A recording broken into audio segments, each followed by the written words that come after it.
आमाको पहाड च्यानलमा हजुरलाई स्वागत छ। यस च्यानलमा food recipes, baby product reviews र बेबी केयर सम्बन्धी सम्पूर्ण जानकारीहरू हुनेछ। यस्तै जानकारीहरूको लागि यो भिडियोलाई लाइक, सेयर र च्यानललाई सब्स्क्राइब गरिदिनुहोला। अब सुरु गरौँ 10 महिना पुगिसकेको बेबीहरूको लागि सिम्पल कोदोको रोटी कसरी बनाउने भनेर। एउटा बाउलमा 2 चम्चा जति कोदोको पिठोलाई लिने र 2टा खजुरलाई पानीमा भिजाउने। त्यसपछि त्यो भिजाएको खजुरलाई राम्रोसँग म्यास गर्ने अनि म्यास गरेको खजुरलाई पानीसँग कोदोको पिठोमा एकदमै राम्रोसँग घोल्ने। यत्तिको बाक्लो भएपछि अब यो पकाउनलाई तयारी गर्न सकिन्छ। त्यसैले आगोमा प्यानलाई बसाउने अनि घिउलाई राम्रोसँग खार्ने। बच्चाहरूको लागि भएको कारण म चाहिँ घिउ नै रिकमेन्ड गर्छु।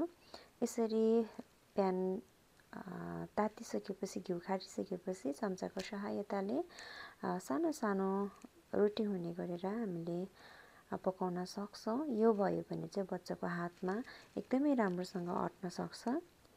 कोदोको पिठोमा चाहिँ फाइबरयुक्त न्युट्रियन्ट्सहरू एकदमै धेरै हुन्छ। त्यसै गरी कार्बोहाइड्रेट, प्रोटिन अनि मिनरल्सहरू ओभरअल बच्चाको लागि वृद्धि विकासको लागि चाहिने सबै कुराहरू चाहिँ यहाँ हुन्छ।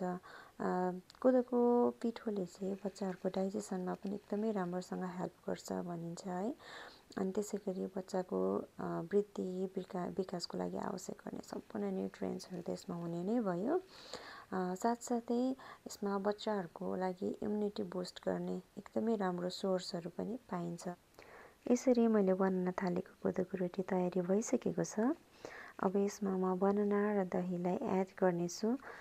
हजुरहरूले पनि यसरी नै आफ्नो बच्चाहरूलाई डिफ्रेन्ट फ्रुट्सहरूसँग, लिक्विड्सहरूसँग एड गरेर दिन सक्नुहुन्छ।